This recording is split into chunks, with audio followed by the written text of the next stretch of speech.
Let's talk about generative AI. For a lot of us, it can feel like this big, confusing black box, right?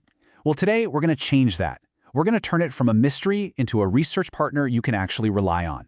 This is all about getting smart with information in the age of AI. Let's get into it. You know, it's kind of like someone just handed you the keys to the world's most powerful research assistant. It has access to, well, pretty much everything ever written online. But here's the catch. They forgot the user manual. So how do you know you're actually in the driver's seat and not just being taken for a ride? That's exactly what we're building today, a user manual. We're going to walk through a 5-part strategic workflow. We'll start with knowing your goal, move on to finding and checking information, then organizing it, staying ethical, and finally, really understanding the AI's world. Okay, let's jump right into Section 1, Know Your Goal First. This is all about the crucial prep work you've got to do before you even think about typing a prompt into that little box. Think of this as your pre-flight checklist. Before you type a single word, run through these 4 steps. First, get crystal clear on your goal. What do you actually need? Then, and this is a big one, ask yourself, is GenAI even the right tool for this job? If it is, give it an example to follow. And finally, demand quality. Tell it what kind of sources you expect. So that leads us perfectly into Section 2, Find and Check Everything. This is where the rubber meets the road. It's about gathering information with the AI, but then, and this is key, it's on you to verify every single thing it gives you. This really gets to that choose the right tool idea. You want to think of GenAI as your creative brainstorming partner. It's fantastic for kicking around ideas or summarizing big topics. But when you need hard facts, when you need stuff you can cite, you got to switch tools. That's when you turn to the heavyweights like library databases or Google Scholar. They're built for verification. GenAI just is. Now here's a great technique for interacting with AI. It's called climbing the ladder. Instead of asking for a huge, complex report right away, you start small. You start with a broad, simple question just to get your bearings, like, what is high-flex learning? You're just trying to get a basic understanding. Once you have that foundation, you take the next step up the ladder. You use what you just learned to ask a better, more focused question. So you go a little deeper, like, okay, what are the main benefits of high-flex learning? See? Now you're building on your knowledge. And finally, you climb to the top of the ladder. You get super specific. You ask a targeted question that pushes the AI to find detailed, verifiable info.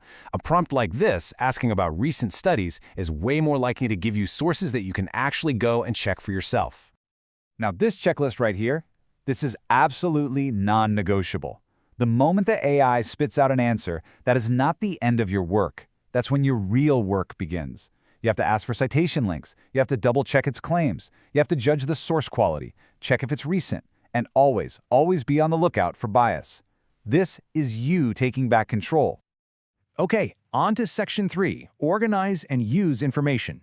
You've gathered all this data, you've verified it, but now you've just got a big pile of raw output. The challenge now is to turn all that into structured, usable knowledge. Here are some pro tips, seriously smart habits to get into. Keep a log of your best prompts so you can use them again. And don't just leave your results in the chat window. Track them in a labeled document. Get comfortable with a citation manager. It'll save you so many headaches. And a simple spreadsheet can be a game changer for spotting patterns and gaps in your research. Now, this is a really cool idea. Instead of just using AI to produce something, use it as an active study partner. Ask it to quiz you on a topic. Have it role-play a scenario so you can test your understanding. Or, my favorite, ask it to explain a complex idea back to you in simple terms. This is how you transform learning from passive to active. This brings us to a really crucial part, Section 4, Stay ethical and transparent.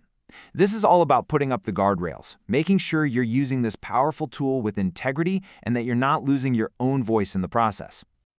This quote just says it all, doesn't it? The AI is there to support you, to enhance your own thinking, never to replace it. Your critical analysis, your unique insights, your voice, that has to stay at the very center of everything you do. So what does that actually look like? Well, first, be transparent about how you use the AI. Second, and this is a big one, never put personal or private info into these tools. Third, know the rules. Your school or your company definitely has a policy, so go read it. And finally, keep a record of your process. It shows your work. And that brings us to our final section. This is about leveling up your thinking. It's time to understand the AI's world. We're going from just using the tool to critically understanding how it works and where its answers are really coming from. Here's the most fundamental thing you need to get. A GenAI model isn't thinking. It's a pattern matching machine. It was trained on a huge snapshot of the internet, which means it learned from all the brilliance, but also all the mistakes, all the biases, and all the gaps in that data. Its answers are just a reflection of those patterns. So this is where you need to start thinking bigger. You have to ask yourself, who owns this platform I'm using? What about all the really good information that's locked behind a paywall that the AI never got to see? And how do bad ideas get repeated over and over online until the AI starts thinking they're true? These are critical questions. And this brings us right to the final, most important takeaway. The AI is a powerful starting point. It can give you an answer, a summary, a piece of information, but that is never the end of the process. The real work, the real learning, it starts with your next question. So, the AI gave you an answer. Now what's your question? That's what really drives discovery.